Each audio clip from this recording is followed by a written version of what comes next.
Mapumziko tu, watu wote wako mapumziko, kila kitu peni zimewekwa chini, hakuna kinachoendelea zaidi ya watu kupumzika na kurudisha nguvu ambao wametumia katika msimu mzima. Na bila shaka ripoti ya benchi la ufundi ni kuna ongezeko pia la kusajili baadhi ya wachezaji. Ya, hiyo ni kawaida kwenye timu. Kawaida ndio utamaduni wa mpira na sisi tunaishi kwenye utamaduni wa mpira. Okay, kuna mengi yanazungumzwa, kuna baadhi ya nyota kadhaa wanahusishwa pia kwenye klabu yenu, wanahitajika kwenye vilabu vingine, akiwemo mchezaji Dinado. Inaarifiwa kwamba pia anawindwa na vilabu vya Tanzania Simba na Yanga. Hizi taarifa kwenu kama Azam mnaweza kuzipokea, mmezipokea vipi ama mnazisikiaje kwenye hili? Sisi Azam kweli na ukubwa tulionao sisi, mchezaji akihusishwa na timu nyingine kuna kitu cha kusema hapo? Si kawaida tu.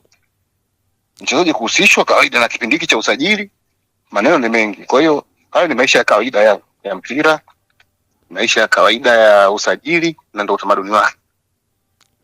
Kuna mengi yanazungumzwa kwamba mchezaji mkataba wake umetamatika na bado hajaongeza mkataba mpya.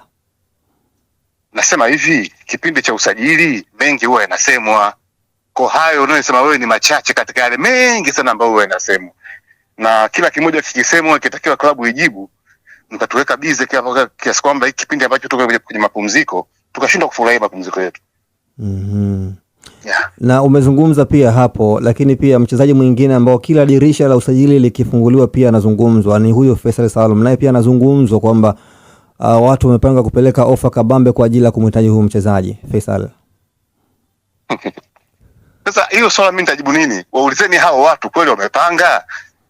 Yaani wewe ukisikia watu wanasema wamepanga, alafu mfano sisi sasa kutuuliza. Si waulize hao waliotajwa kupanga. Nadhani hao ndio na majibu zaidi, wamepanga kiasi gani? Hao ndio mngeuliza.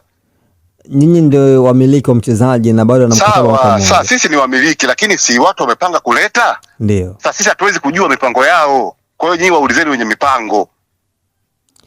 Lakini mnakaribisha ofa. Hilo swali tumeshajibu mara miaka mingi, hatuwezi kuwa tunajibu kila siku zaidi. Ndio.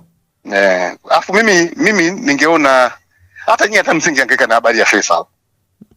Sijui nyinyi mnajisikiaje? Mara ngapi mmezungumza kuhusu Faisal alafu mwisho wa siku mnaonekana kama mko mnapoteza muda. Habari ya Faisal mngoma mnaiacha tu. Yaani hata msingoma mnajadiliana nayo tena. Au mnaweza mkajadili studio. Lakini kusema kupigia simu Zaka hakuna jibu lingine lolote kuhusu Faisal. Unaelewa? Ni taarifa ambayo inazungumzwa sana kwamba huenda kama kuna kitu kipi ambacho kipo. Yaani mimi wala sina shida na hilo. Wala sina shida na kuzungumzwa. Lakini inazungumzwaje? Inazungumzwa kwamba kuna watu wanamtaka. Sasa kama wanamtaka si waulizeni wao. Unajua ingekuwa inazungumzwa kwamba Azam inamuuza ndio Azam ngao utasema. Lakini kuna watu wamekaa vikao vyao wana mipango yao. Sasa mipango ya watu sitajuaje? Yaani mkituuza sisi hatuna majibu. Umeelewa sasa concern yangu? Nimekuelewa. Hicho ndio nilikuwa maanisha. Kwa hiyo mara nyingi haya yanazungumzwa ni kama maneno tu ya mtaani. Yaani wewe bado hujanielewa. Nafikiri umeelewa. Ndio. Nasema hivi, kama yanazungumzwa kuhusu watu wengine watafuteni wao. Sisi hatuwezi kuwa na majibu ya mazungumzo ya watu wengine. Timu imepanga inamtaka mchezaji fulani kutoka klabu fulani. Hiyo ndo ya kuiuliza. Sasa ile klabu mkiifuata eti mchezaji wenu fulani wanamtaka kweli. Sasa sisi tujuaje? Ndio swali langu liko hapo. Nyinyi habari ya Faisal ni nzuri sana. Lakini kama inazungumzwa klabu fulani inamtaka Faisal, iuzeni hiyo klabu sasa kweli nyinyi mnamtaka? Badala ya kutupigia simu sisi na kutoka bize sisi. Wanaomtaja wanamtaka ni watu wengine. Hapo watafute kuwauliza kama kweli wanamtaka. Nyinyi kazi kutuza sisi. Sasa hapo ndo matuonea. Mnaweka bize na kitu kisio na maana. Mara nyingi tukizungumza na wao huwa wanamsifia kwamba ni mchezaji mzuri, lakini moja kwa moja. Lakini hoja yenu sio hiyo. Hoja yenu sio mzuri au mbaya. Hoja yenu ni kwamba wanamtaka au hawamtaki. Yaani hilo ndo swala ambalo nataka mwaulize. Kwamba wakimsifia mzuri ndio mtu auliza nini kwamba ni mzuri au mbaya. Wanakuambia kwamba hakuna klabu ambao haitamani kuwa na Faisal. Sawa, wanamtaka. Yaani swali lenu kwamba hilo kwamba nyinyi tetesi zinasema wana mpango, wao kwenye mipango yao wanataka kuleta ofa. Muulizeni kweli mnataka kupeleka ofa? Akianza kujibu hamna klabu inamtaka, haya nini? Mmepeleka ofa, mnapeleka mpeleki? Ili wakisema hatupeleki, hiyo imeisha. Sio umeelewa? Ndio. Kwa sababu nyinyi mnauliza swali lingine, anawajibu vingine, mmeridhika, mnakimbia tena kwa Azam. Sasa hiyo inakuwaje? Haiwezi kuwa uandishi huo. Hilo ni kweli, lakini mara nyingi pia tunarudi kwako Zaka, kwa sababu huenda kuna mabadiliko pia ya kile ambacho kipo, kwa sababu ni taasisi ya uendeshaji pia, huenda kuna jambo lingine. Ngoja kwanza. Ya mambo ya huenda unatoa wapi? Hakuna mambo ya huenda. Yaani mambo ya huenda unatoa wapi? Hoja ya msingi ni kwamba Simba inamtaka. Sasa Simba inamtaka, unakuja kwenye labda huenda. Huenda nini? Dilini na kitu cha msingi. Kama unamtaka waulizeni kweli mnamtaka? Hicho ndio kitu cha msingi. Kwa sababu interest iko wapi? Yaani shida interest ya mchezaji iko wapi? Yuko Azam kwa sasa. Interest inatoka wapi? Yaani nani anemtaka mchezaji? Ni hiyo klabu hasa Simba inahusishwa. Muulize wao sasa. Sasa mkido sisi tunafanyaje? Yaani kama atafisha ngoja kwanza Said Mwandike. Ndio. Sasa hivi kuna story inasema kama Said Mwandike anamtaka Zuchu. Sasa mimi nikuulize wewe nimfuate Zuchu? Kwa sababu inawezekana Zuchu maskini Mungu hata hajui kama unamtaka, kakaa nyumbani kwake hajui.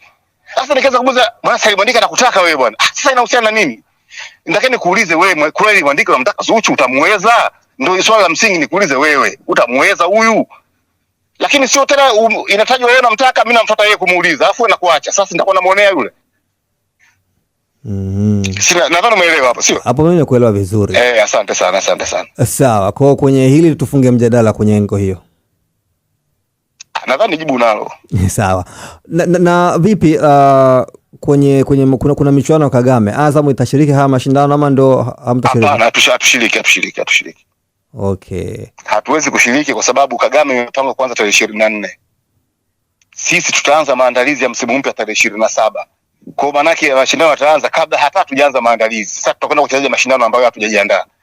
Lazima tukutane, tufanye mazoezi, watu wametoka likizo, wapunguze uzito, wafanye nini ndio waanze kucheza. So ya mashindano ratiba yake imekuwa ngumu. Tungetamani kushiriki lakini ratiba imeshindikana.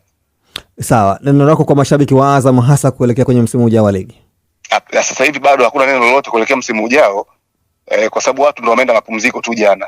Hakuna kitu chochote ambacho kimebadilika. Hadi tutakapoanza kukusanya wachezaji, watakaporudi ndio tutajua sasa kuelekea msimu ujao nini kitakuwa.